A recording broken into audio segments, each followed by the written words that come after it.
New Thought Media Network. We are a global broadcast network of positive music, media, and entertainment, inspiring humanity's evolution along the journey of enlightenment and creating a world of love, peace, empowerment, and prosperity for all. New Thought Media Network.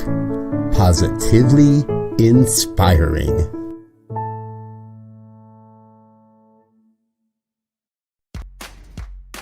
Welcome to Ministers Talking a weekly program where Rev BRZ and Rev Z and their guests chat about current affairs, world events, spiritual principles, and any old they want to talk about. Based on the New Thought philosophy and ancient wisdoms, Ministers Talking shares a visionary perspective of the evolving spiral called spiritual living. Join us each week as we explore the emerging paradigm of life on planet Earth and beyond.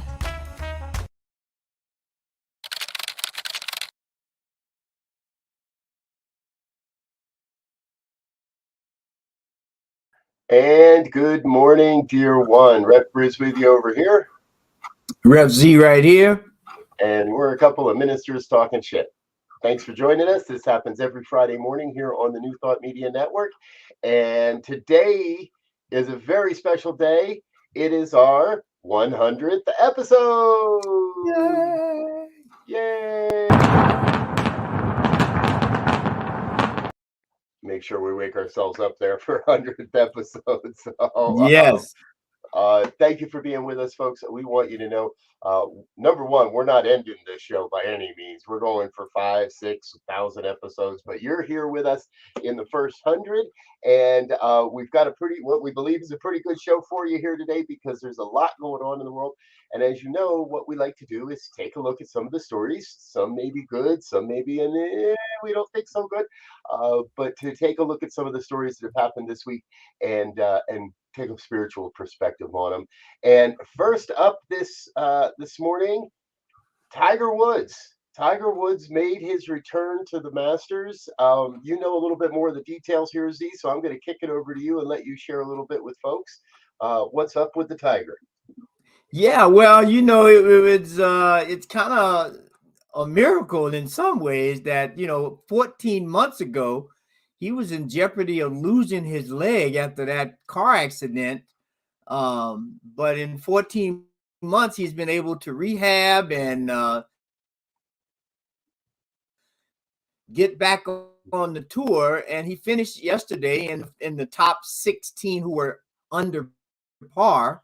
He's 1 under. He's 4 shots behind the leader, who's 5 under. And I to be quite honest, I don't know how many people thought he would be there. I mean, people know he's a fierce competitor, but given what he's gone through physically, mentally, emotionally, and all of that, to be able to go through the rehab on all those fronts is really a testament to the human spirit. And so we'll see. We still got 3 more days.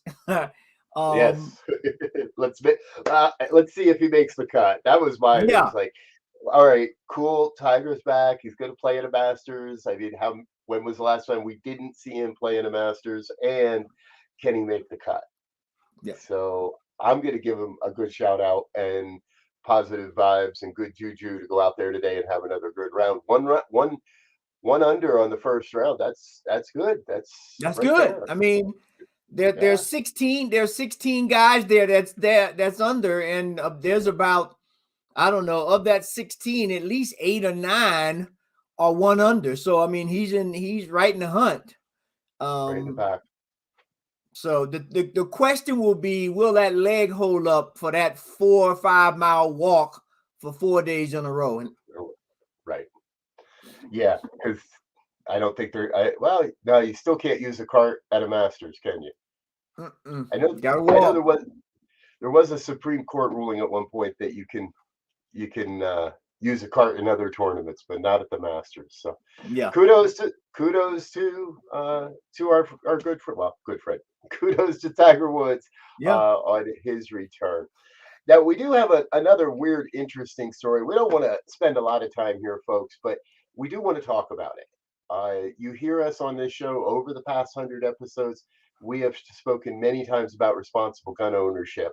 And it's hard to speak about responsible gun ownership in the face of a mass killing that happened in Sacramento this past week. If you haven't heard the story, a gang fight basically broke out following a night of clubbing. This all happened about 2 o'clock in the morning. Two rival gangs decided it was time to have a shootout. And I did a little bit of digging. This is actually unprecedented, even in gang violence. The article I was reading indicates that if you can go to any city and look up violence and gun violence, you're going to find the gang violence stays in specific areas. And usually, the majority of gang violence with guns is one or two people are shot, drive-by shootings. It's rare that you see a Wild West shootout in the streets of a major city after a night of partying, but that's exactly what happened. And so our hearts and our prayers go out to all of those people that have been affected, whether they're gang members or not. We don't condone gangs. We don't belong to gangs. And my perspective is, if a young man is in a gang, it's simply by necessity that they've been led to believe that is the thing, that is their way out of poverty, or that is their way out of oppression. I believe we know differently around here, and we're not sure. There's no real easy answer here, is there, Z? Yeah, no, I think one of the challenges with gangs that I can say with confidence is that in a lot of ways, young people's involvement in gangs is in some way tied closely to we in the United States and quite frankly in a lot of places all over the globe have lost the art of rites of passages for young people to move from, either preteen to teen or from teen into adulthood, where that energy is rising at those different pivotal points of the body and the hormones changing, and we don't have constructive, organized ways for rites of passage in a large enough capacity. We have some, but they're not in a large enough capacity to help these kids move out of these different phases where, they're changing physically, mentally, emotionally, and spiritually. And so they get stuck, and these gangs provides that family, if you will, or that welcoming when they're feeling awkward as they move through these stages. Yeah, that sense of belonging to something that that we just don't get in certain areas, in specific areas. So a lot of work here to do still, folks. And the work begins with us. The work begins by talking about it. The work begins by being conscious that it's happening and recognizing that we are, through dialogue, and that's where it starts, we can create a better discussion around all of this. I know it's interesting as New Thought Media Network expands and grows. I have more and more conversations with people in Europe and in other areas of the world, and they're always completely dumbfounded how this is going on, because other countries don't have any of these problems because they have a much better system of responsible gun ownership. Yeah. Again, it's tough to call the gang a gang to being responsible in their ownership of guns. One of the young men highly involved in this was already on probation for gun related charges. The only charge he's been charged with so far is possession of a gun by a prohibited person. They're still digging into what really happened. But what we know on a spiritual level is we have once again been called to open our eyes and recognize that we're losing good young men across this country to gun violence, and on a fairly consistent basis. So prayers up on that. All right, let's get back into the good news a little bit. Z, it's been a historic week, and not just for the people of America, but I have to say it feels like it's an incredibly historic week for people of color in America. If you haven't heard, folks, yet, there's a new Justice of the Supreme Court, Ketanji Brown Jackson, was confirmed yesterday. We'll talk a little bit about the Republicans that came over and said, "Yeah, she's good. She's okay." But how does it feel? Now, I know as a black man, you've seen Clarence Thomas moved up onto the bench. So this isn't the first person of color.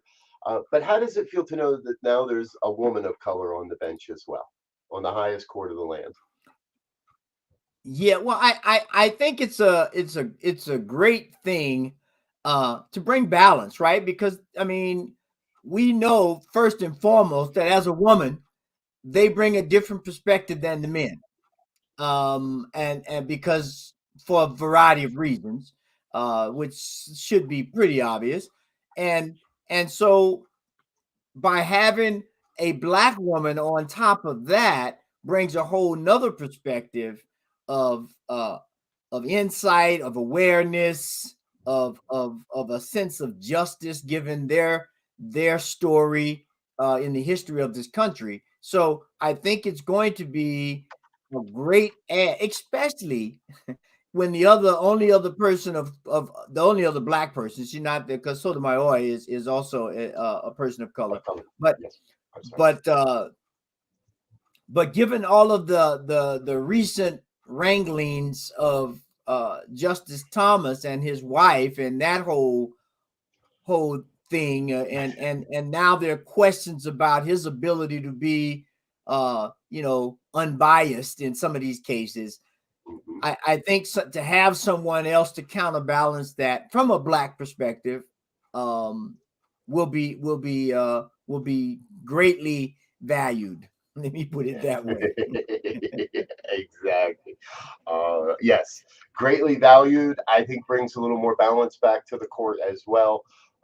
And there was one piece that for me was incredibly telling, and that I think speaks to this as well. During the confirmation hearings, and this has become a kind of a famous picture. I want to pull it up here.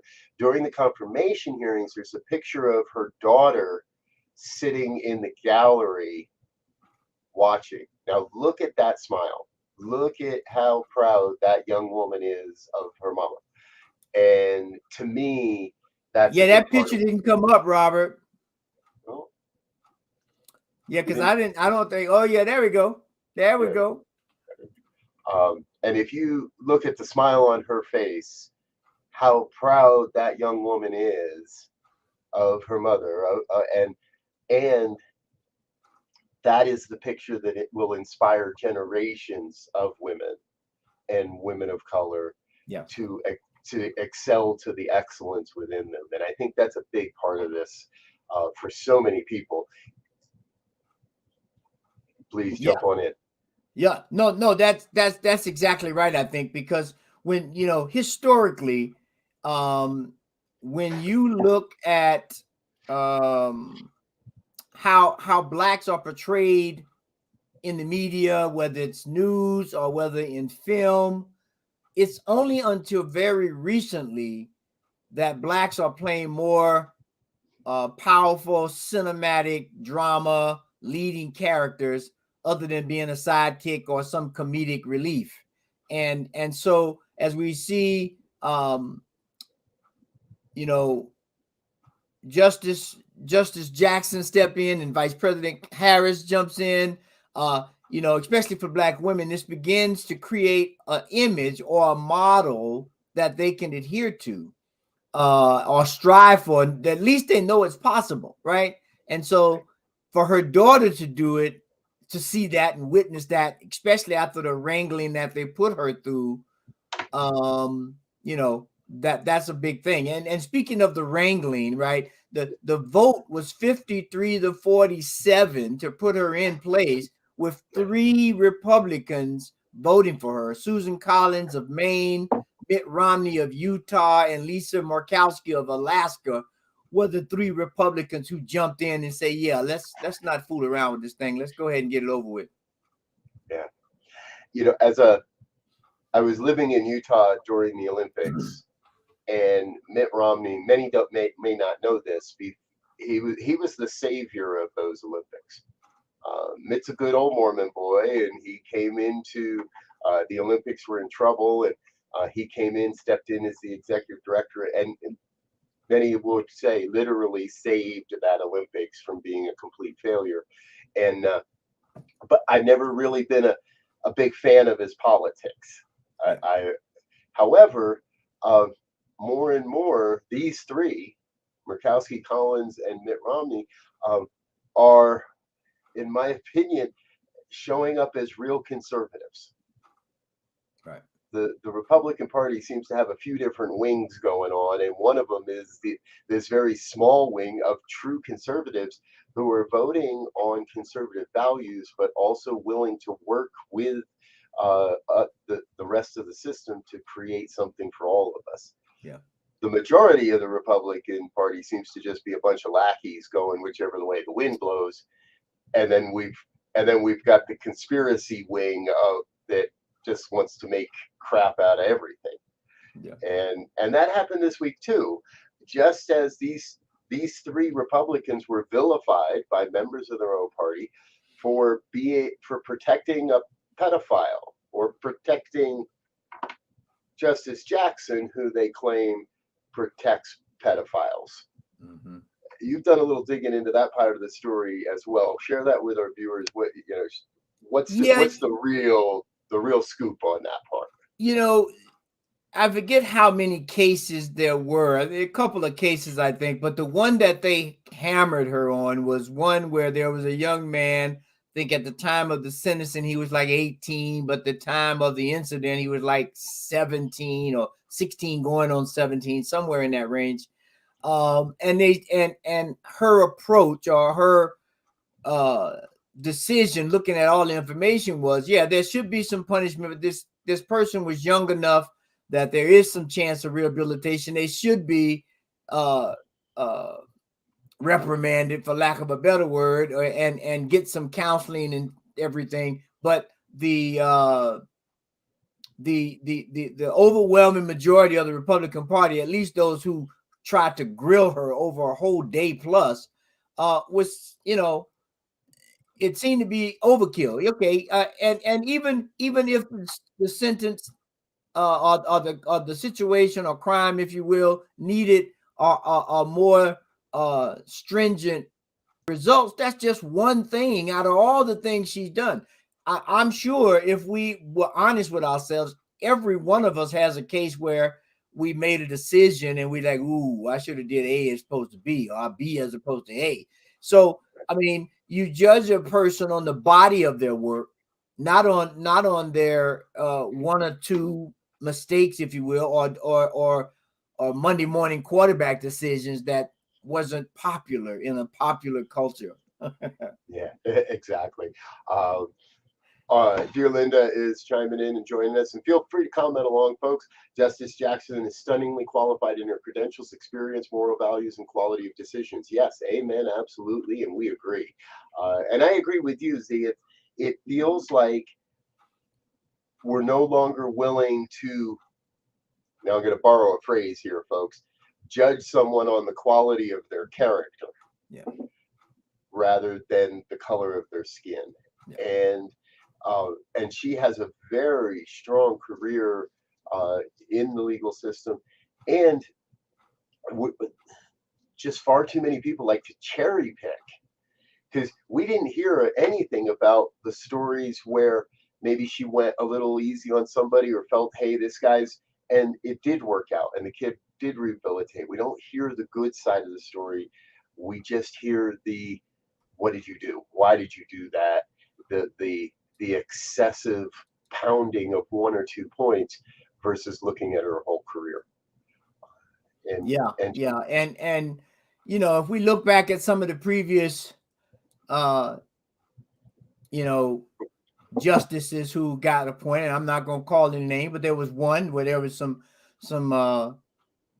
sexual improprieties or allegations placed forth, and there was some ideas of racism being brought forth as well, which I mean, 6 1/2 dozen other, if you will, but those are issues that need to be considered at some level, in my my case, a little bit higher, right? I mean, you're going to run into more racial cases where race is an issue or whatever. So, I mean, and everybody, I mean, I guess at the bottom line is we all come here on an evolution of growth, right?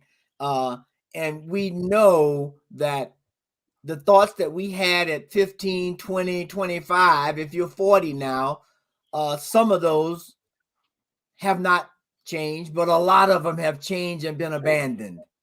Right. Because we got more information, we've got more experience, we've been able to eliminate some prejudices that were given to us by the environment or situation that we've had a personal experience. Now we say, ooh, that's not right. So, I mean, we are all on the evolutionary growth pattern from a spiritual perspective.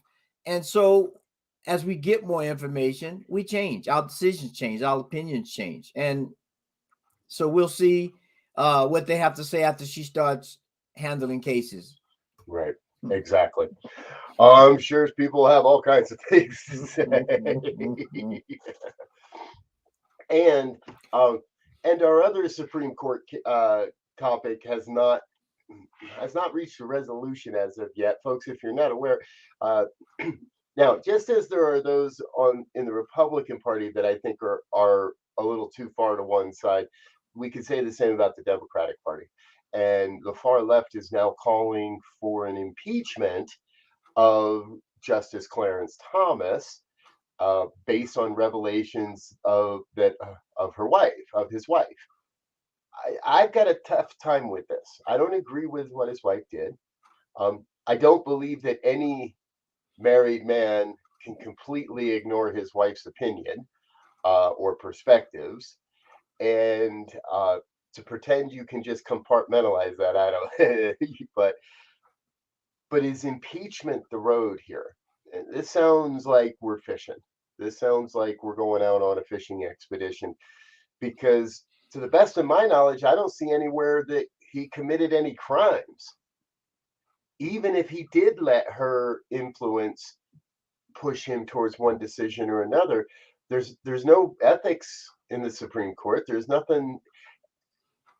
Can we impeach a is this a valid precedent to even consider impeaching a Supreme Court justice because of the perspective of his spouse? Right. Well, because I mean, quite frankly, every justice that we have seated right now gets some input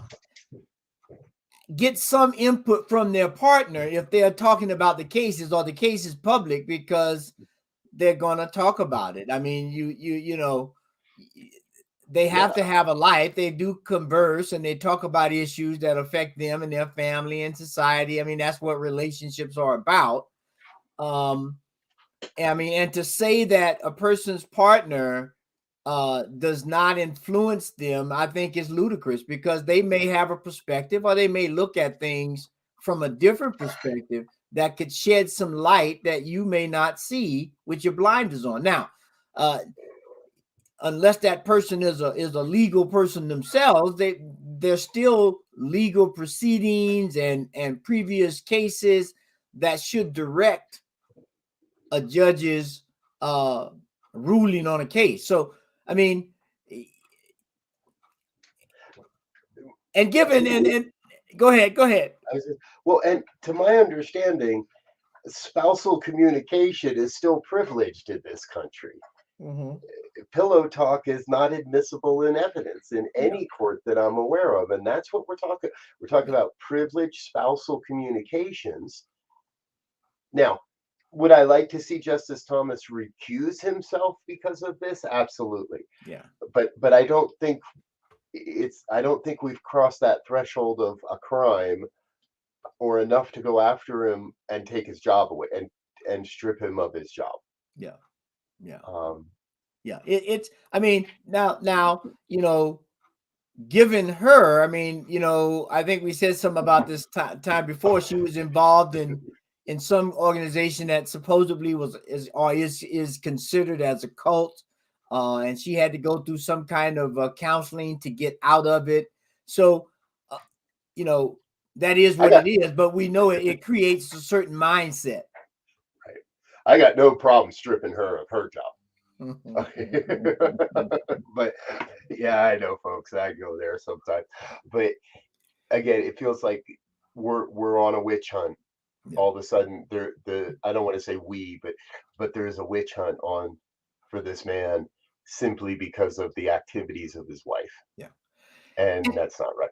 Yeah, and part of the problem, as you kind of alluded to earlier, is, you know, the original intent, after we got beyond all of the craziness in terms of a two-party system, was that the two parties, part of their job was to bring up counterpoint of any situation, so that we have a fuller preview of what's going on, and we can find some place in the balance, middle, slight left, slight right, depending on what's going on, to be more beholding, for lack of a better word, to our constituency, which is the population of the United States, right? And now that does not seem to be the case. It seems to be more where the parties are trying to sway people to their way of thinking, more just their way of thinking, and not trying to find a balance. Because at some point, I know there are issues that come up on the Republican side that's all right. Well, that makes sense, right? There's on the Democratic side that doesn't make sense, right? So we have to begin to move these parties to a way where we have some sensibility. Right. Yes, I would agree. We need the balance back. It's the dialogue, it's the discussion. And what we know from our work is oftentimes it's in the discussion that new solutions or solutions we've been unaware of reveal themselves. Yeah. Where things come up that say, oh, wow, I didn't know that's what was really in your heart. Okay, hold on. Let's look at that and let's talk it out. Let's figure out what's best. And again, I think we lose sight in politics specifically of this is about the people. Right. It's not about the corporations. It's not about the dollars. It really is about the people that are out there and who we are serving.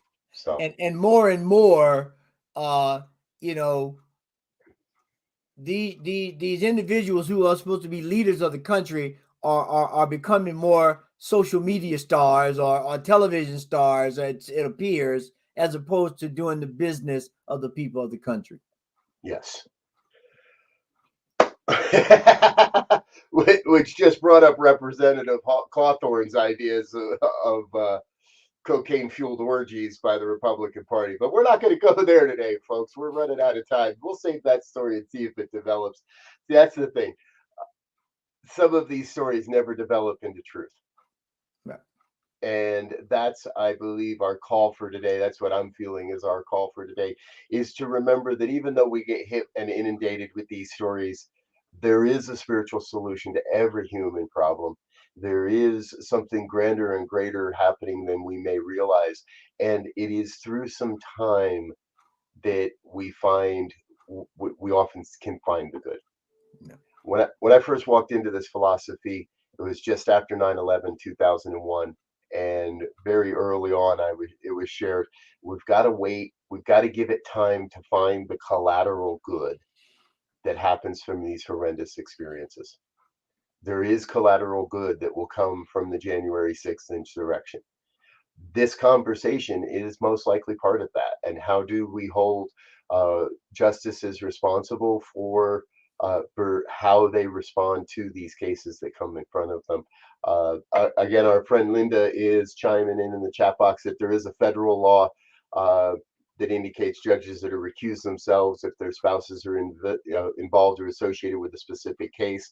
I have not seen that, Linda. I trust you on that, and we'll go look that up, get the case law for you, and if needed. But for yourself, for individuals, our encouragement is don't rush to judgment. No. Give time for the truth to reveal itself. Yeah. especially in this environment where people are trying to be swayed one way or the other to follow some path without reason. Yeah, exactly. Folks, we're about running out of time, so we're going to do a quick 1-minute thank you to our sponsors and supporters and come back with our final thoughts. Stay with us. We'll be right back here on Ministers Talking Shit.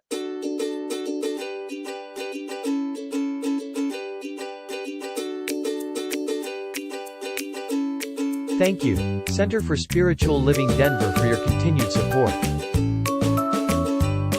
Thank you, Center for Spiritual Living Midtown Atlanta, for your monthly contribution. Thank you, Center for Spiritual Living North Jersey, for your monthly contribution. And please help us welcome Om Center for Spiritual Living in La Mesa, California. Thank you for your monthly donation. Thank you, Center for Spiritual Living Seattle, for your most generous donation. And a special thanks to Hefferlin Foundation for your generous technology grant.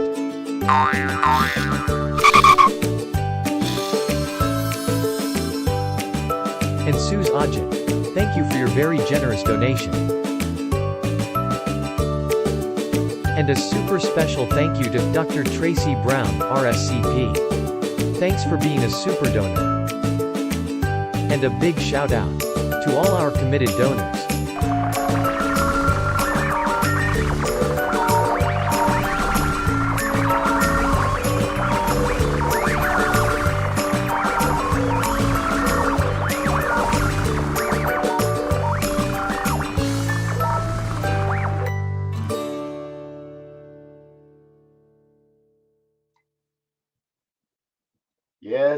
Yes. Thank you to all of our committed donors out there. We appreciate you being with us, folks. And if you'd like to get involved with what we're doing here, please head over to the website, ntmedia.org/donate, and make your monthly donation. We'll include you in our next version of that thank you movie. If you know of a story you'd like us to talk about, or a guest you'd like us to have, or you'd like to be a guest on Ministers Talking Shit, please send us an email, ministertalk@ntmedia.org. We'll get right back with you and take your thoughts and ideas into consideration. Z, final thoughts before we get out of here today? Yeah, the final thoughts, I think, for me is this idea of wholeness and balance, where we've been talking about different things, looking at it from both sides of the coin, if you will. And I just believe that the more we can get a holistic view, the better decisions, the better help and all things of that manner, where I need to make a decision, can be done more humanely and more honestly, which is the goal of spirituality, I believe. Yes.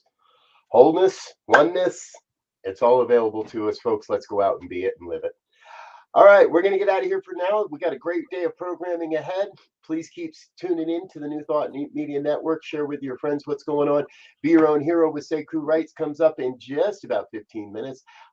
Then we've got the Morning Prayer at 8:15 and the Morning Sip, Spirit in Praise, Spirit in Practice with Rev Melissa at 8:30. This afternoon, it's the Good News at 5 p.m. with myself and special guests. And then the Fireside Chat at 6 with Pastor Michael. So stay with us. Oh, and we've got a new show on Fridays now at 1 o'clock. Tune in today for the second episode. And it is Just One You, which stands for joy, with Barbara Trudell, Reverend Barbara Trudell. So join us for that at 1 o'clock today. We're going to get out of here for now. Thanks again for being with us. We'll be back next week. Until then, peace and richest blessings. Peace. And thanks for listening to this week's episode of Ministers Talking. We'll be back again next week with more commentary on current affairs, world events, and any other our ministers want to talk about. And if you found value here, please share our with your friends. Until next time, peace and blessings.